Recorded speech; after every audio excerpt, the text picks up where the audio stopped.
అందరికీ నమస్కారం. నేను మీ Prasanna. Welcome back to our channel Prasanna Junnu vlogs. మన ఛానల్ని ఎవరైనా ఫస్ట్ టైం చూస్తున్నట్లయితే లైక్ చేయండి, షేర్ చేయండి, కామెంట్ చేయండి, అలాగే సబ్స్క్రైబ్ చేసుకోండి. సబ్స్క్రైబ్ చేసుకున్న వెంటనే పక్కన చిన్న గంట సింబల్ వస్తుంది, దాన్ని క్లిక్ చేయండి. నేను ఏ వీడియో అప్లోడ్ చేసినా మీకు నోటిఫికేషన్ వస్తుంది, ఈజీగా చూడొచ్చు. ఈ వీడియోలో మనం సగ్గుబియ్యంతో పాప్కార్న్ ఎలా చేయాలో చూద్దామండి. జనరల్గా సగ్గుబియ్యంతో పాయసం లేదా సగ్గుబియ్యం వడలు, సగ్గుబియ్యం కిచిడి ఇలాంటివి కొన్ని రెసిపీస్ తెలుసు నాకు. ఇది మీలో ఎవరికైనా తెలుసో కామెంట్ చేయండి. నా చిన్నప్పుడు మా అమ్మ స్కూల్ నుంచి రాగానే ఇవి చేసి నెయ్యిలో వేయించి పెట్టేది. నాకు చాలా బాగుంటాయి టేస్ట్. వీటి కోసం మనం జనరల్గా పాయసానికి యూజ్ చేసే సగ్గుబియ్యం కాకుండా ఇలా లావు సగ్గుబియ్యం దొరుకుతాయి మనకి. వీటితోనైతేనే ఇవి టేస్ట్ బాగా వస్తాయి. పాయసానికి యూజ్ చేసిన సగ్గుబియ్యంతో అయితే ఇవి అసలు చేయకూడదు. ఇలా లావుగా ఉన్న సగ్గుబియ్యంతోనే ట్రై చేయండి. మనకి బయట సూపర్ మార్కెట్స్లో అవైలబుల్గా ఉన్నాయి, లేదా ఏదైనా కిరాణం షాప్లో అయినా దొరుకుతున్నాయి. దీనికోసం స్టవ్ ఆన్ చేసి కళాయి పెట్టి ఒక 3 టేబుల్ స్పూన్స్ ఆయిల్ వేసాను నేను ఇక్కడ. ఆయిల్ హీట్ అయిన తర్వాత మీడియం ఫ్లేమ్లోకి అడ్జస్ట్ చేసుకోండి.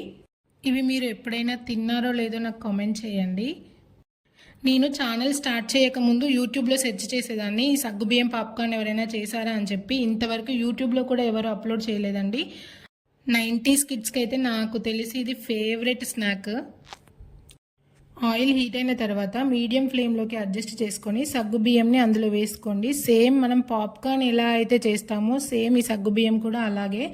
సగ్గుబియ్యాన్ని ఆయిల్లో వేసిన తర్వాత మూత పెట్టి మధ్య మధ్యలో మనం కలుపుతూ ఉండాలి. అప్పుడే అవి ఈవెన్గా ఫ్రై అయ్యి పాప్కార్న్ లాగా వస్తాయి.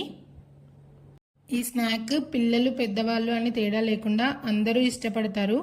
మా జున్ను తిన్న క్లిప్ నేను వీడియో స్టార్టింగ్లో యాడ్ చేశాను, మీరు ఆల్రెడీ చూసే ఉంటారు. జున్నుకి చాలా ఇష్టం ఇవి.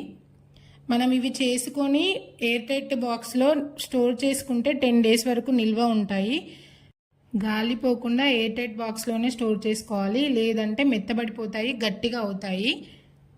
చాలామంది ఈ స్నాక్ మర్చిపోయి ఉంటారు, వాళ్ళ కోసం నేను మళ్ళీ గుర్తు చేస్తున్నాను. ఇది ఎంత క్రిస్పీగా ఉన్నాయంటే అవి పాప్కార్న్ కూడా పనికిరాదు, అంత నచ్చాయి. అప్పట్లో పాయసానికి కూడా ఈ లావు సగ్గు బియ్యమే యూజ్ చేసేవాళ్ళు. ఇప్పుడు అంటే సన్నగా వస్తున్నాయి, త్వరగా ఉడికిపోతున్నాయి. కానీ అంతకుముందు ఇవి నానబెట్టి కలుపుతూ అడుగంటకుండా చాలా టైం పట్టేది ఆ పాయసం చేయడానికి. కానీ అంత టైం పట్టినా చాలా టేస్టీగా ఉండేది ఆ పాయసం. 500 grams ప్యాకెట్ మాకు 50 to 60 రూపీస్ మధ్యలో పడింది కాస్ట్. ఇలా ఒక్కసారి చేసుకొని ఎయిర్ టైట్ బాక్స్లో స్టోర్ చేసుకొని పెట్టుకుంటే ఒక 10 days వరకు మనం స్నాక్స్ కోసం ఎదురు చూడాల్సిన అవసరం లేదు, ఏం చేయాలి అని చెప్పి. ఇలా కలుపుతూ ఉంటే మనకి ఈవెన్గా ఫ్రై అవుతాయి. అవి ఫ్రై అవుతున్న కొద్దీ చూడండి తెల్లగా ముత్యాల్లాగా కనిపిస్తున్నాయి కదా, ఇలా ట్రాన్స్పరెంట్గా మారుతాయి. అప్పుడు ఈవెన్గా ఫ్రై అయినట్టు. నేను ఇలా 2 బ్యాచ్లు వేసుకున్నాను. తర్వాత మీ రుచికి తగినంత ఉప్పు వేసుకోండి, కొద్దిగా కారం వేసుకోండి. ఉప్పు కారం వేసాక ఒకసారి బాగా మిక్స్ చేసుకోండి. మీకు కావాలంటే కరివేపాకు, అటుకులు, కార్న్ఫ్లేక్స్ వీటిలో కూడా మిక్స్ చేసుకోవచ్చు. కానీ ఇలా ప్లెయిన్గా తింటేనే ఆ సగ్గుబియ్యం టేస్ట్ని మనం తింటూ ఆస్వాదించగలుగుతాము.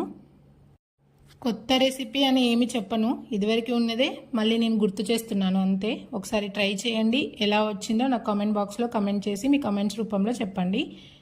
కమింగ్ వీడియోస్లో ఇంకా ఇంట్రెస్టింగ్గా రాబోతున్నాయి. అలా మన ఛానల్ని చూస్తూ ఉండండి. అలా అని లైక్ చేయడం, సబ్స్క్రైబ్ చేయడం మాత్రం మర్చిపోవద్దు. ఇంకా ఏమైనా రెసిపీస్ కావాలంటే కామెంట్ చేయండి. షార్ట్లో డ్రాగన్ ఫ్రూట్ మిల్క్ షేక్ గురించి ఒక వీడియో అప్లోడ్ చేశాను, ఇంట్రెస్ట్ ఉంటే ఒకసారి షార్ట్ వెళ్ళి చూడండి.